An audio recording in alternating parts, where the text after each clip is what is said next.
Assalamualaikum warahmatullahi wabarakatuh. Bertemu lagi dengan New Santri Bager. Pada kesempatan kali ini New Santri Bager akan membuat video reaksi sekaligus kita ngaji bareng. Pada video ini ada seorang kiai yang mengkritik secara tajam, pedas, lalu disusul dengan beberapa pertanyaan yang sangat menjebak. Bagaimana tanggapan Buya terhadap kritikan dan pertanyaan ini? Sebelum kita tonton, silakan bagi yang belum subscribe dulu. Kemudian nyalakan lonceng notifikasinya agar setiap video yang kita upload ada notifikasi di gadgetnya masing-masing. Oke, kita lanjut. Makna al-bi'tsah. Oke, kita lihat dan kita berbicara bab nubuwah, video. la bi'tsah ya akhi. Ya, kita nggak ngomong tentang bi'tsah, muttafaq annahu bu'isa fil arba'in. Ini adalah multi level marketing yang sesungguhnya. Maka jangan ragu, memulai wakaf dengan diri kita sendiri dan ajak orang lain. Baik, kemudian pelajaran selanjutnya Kiai Musi.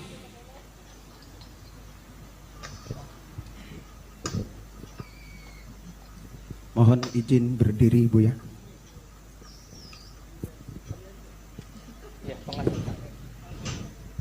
Assalamualaikum warahmatullahi wabarakatuh. Waalaikumsalam warahmatullahi wabarakatuh. Yang pertama, saya sebenarnya malu disebut Kiai, Bu ya. Karena cuma dompleng. Kebetulan Cuma bapak dompleng. saya disebut Kiai, akhirnya saya walaupun begini disebut Kiai. Kiai memang begitu ya, selalu merendah, tetapi tidak bisa direndahkan. Tetapi ada beberapa hal yang ingin saya sampaikan kepada Buya, mungkin sebagai koreksi. Satu, kitab Ghiyasul Umam fil Tiyasiz Zulam bukan karangan Imam Al-Juwaini, tetapi karangan putranya Imamul Haramain. Ternyata beliau cuma mengkoreksi ya, mengkoreksi Ada pengarang kitab yang teks disebutkan oleh yang Buya sangat Ar-Razi. saya hafal sekali. Faqad dzakara al-Imam Al-Hafidh Ibnu Asakir an Ibnil Munzir annahu qala la yashukku Berat ya ahadun kalau min berdebat ulama'ina dengan kiai anna Rasulullah atau yang sallallahu bertanyanya alaihi seorang wasallam kiai. wulida fi amil Dia fil bertanya wa bu'itha menggunakan dalil. ala ra'sil arba'in. Imam Ibnu Asakir dari Al-Hafidh Imam Ibnul Munzir, beliau berkata, tidak ada satupun para ulama yang ragu-ragu bahwa baginda Rasul dilahirkan pada tahun gajah dan diutus sebagai nabi pada usia 40. Ya. Tetapi pada sore ini, mohon maaf, sepertinya ulama tidak ada yang ragu, tetapi Buya Ar-Razi Hasim agak ragu. Meragukan Buya. Tetapi begini Buya, mohon maaf.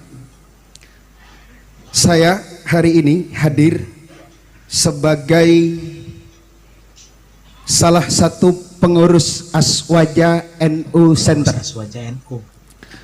Kalau Buya tadi mengatakan ada hadis mata kunta nabiyan, kapan engkau ya Rasul dijadikan sebagai nabi oleh Allah Subhanahu wa taala? Beliau menjawab, kuntu nabiyan wa adam bainal ma'i wat turab. Kalau hadis itu yang dijadikan dasar bahwa baginda Rasul secara formal baru sudah menjadi Rasul sebelum dunia ini diciptakan, maka saya hari ini mau mengatakan bahwa saya sudah sejak dulu menjadi pengurus Aswaja NU Center sebelum dunia ini diciptakan. Ya. Kalau merujuk kepada Kemudian yang keempat, hal seperti itu.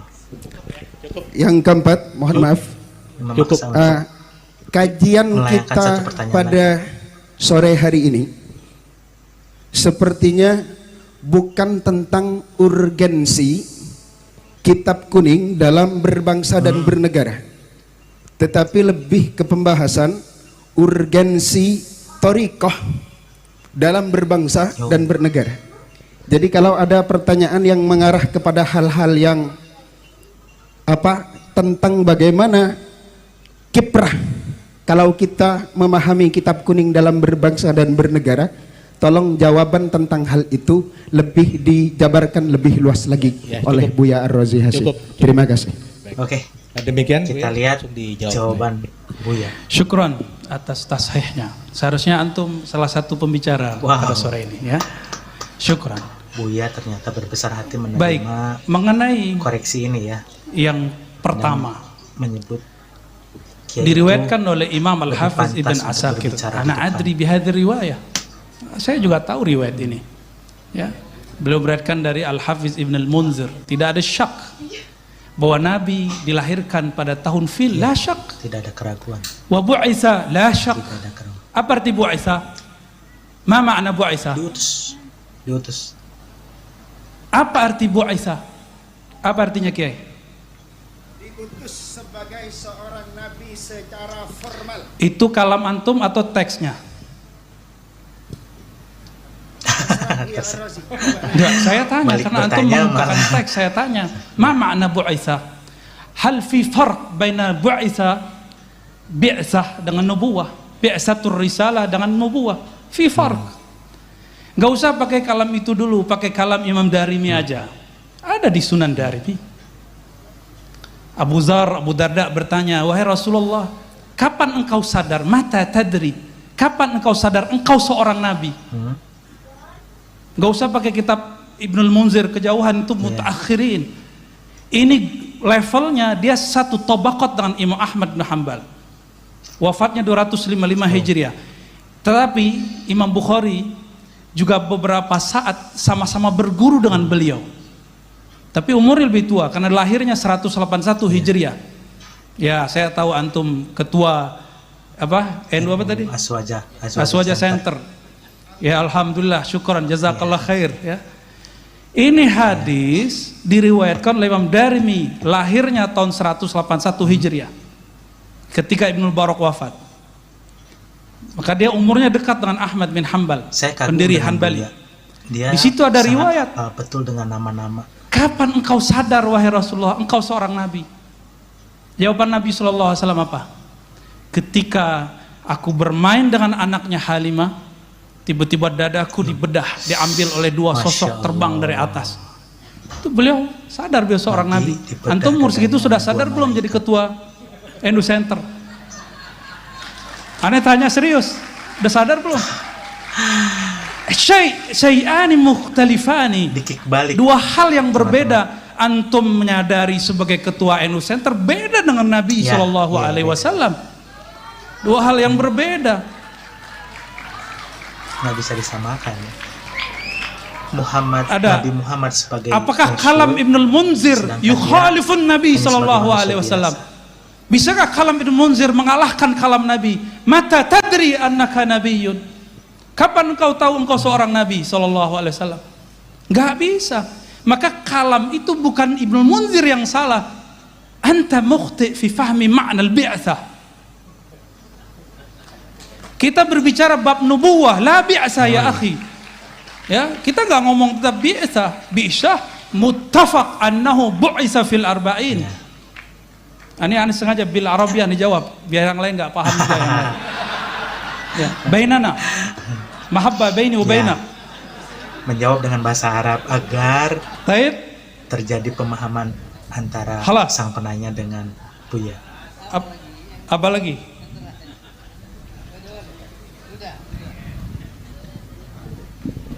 Baik, semakin sore kayaknya semakin seru.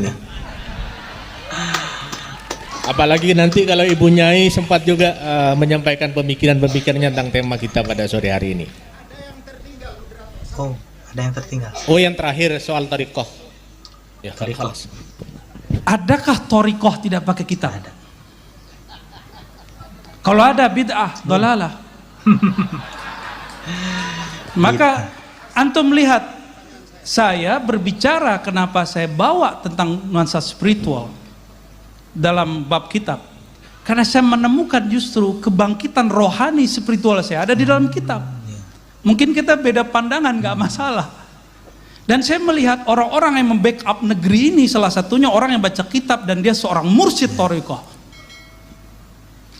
Dulu presiden yang lama juga sama, sebelum presiden ini, kalau dia lagi ada masalah dikumpulkan mursyid-mursyid kiai-kiai ke istana, zikiran la ilaha illallah.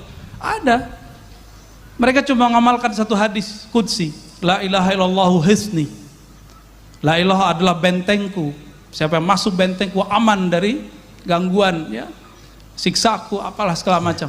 Itu dipakai, maka aman waktu memerintah. Sekarang dibongkar-bongkar lagi. Paham maksudnya ya? Adakah thariqah terlepas dari sosok seorang kiai? Adakah thariqah terlepas dari sosok kitab kuning, dari ilmu-ilmu yang ada di kitab kuning? Nggak ada. Saya yakin, hakul yakin, antum pasti belajar sejarah. Kerajaan Banten dulu dipimpin rajanya, sultannya seorang sufi dan mengajar kitab. Di Banten ada Sultan Hasanuddin. Sanad-sanad kita, beberapa kitab ke beliau sebenarnya, sanad thariqah. Mereka memimpin negara, seorang sufi. Di Riau, di Kalimantan, di Aceh, semuanya, hampir semuanya. Ya. Bahkan thariqah Sanusiyah, thariqah Naqsyabandiyah, ya, bahkan di Maghrib itu apa aja ada thariqah, Tijani, Siddiqiyah, Ghumariyah, Jazuliyah, Masya Allah. Dan raja-rajanya ngaji kitab, dipandu oleh kitab. Ya. Kenapa saya nggak banyak berbicara bab politik bernegara? Ya itu lebih paham beliau lah, itu bagian ranah beliau, takut lebih salah lagi saya kalau ngomong. Maka saya menghindar-hindari bab itu dari tadi. Ya, barangkali itu Kiai ya. Taib. Baik, saya kira cukup ya Kiai Musi. Nanti berlanjut di diskusinya di warung kopi saja nanti. Lanjut di warung kopi, men. Baik, ini memang menarik. Saya sering diskusi dengan beliau, Kiai Abuya. Saya punya forum kajian tafsir Al-Quran bersama beliau yang setiap bulan. Jadi memang diskusinya memang sangat luar biasa. Ada dirasa naqdiyah, ada dirasa tahliliyah juga. Baik, saya persilahkan yang ini yang. Oke, itu tadi diskusi antara Kiai dengan Buya Rozi. Kita alhamdulillah bisa mendapatkan ilmu.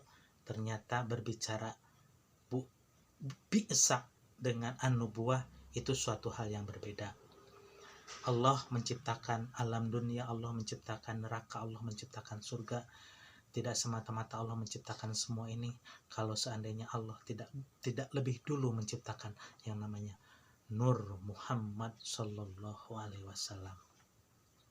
Kemudian pertanyaan yang kedua, kenapa Buya tidak berbicara masalah kitab kuning, urgensinya kitab kuning terhadap kehidupan berbangsa dan bernegara, akan tetapi membicarakan masalah thariqah? Buya menjawab, thariqah itu tidak akan ada kalau kitab kuning pun tidak ada. Nah, mungkin itu pemahamannya ya. Jadi semua thariqah yang ada di yang kita amalkan sehari-hari itu berasal dari kitab kuning.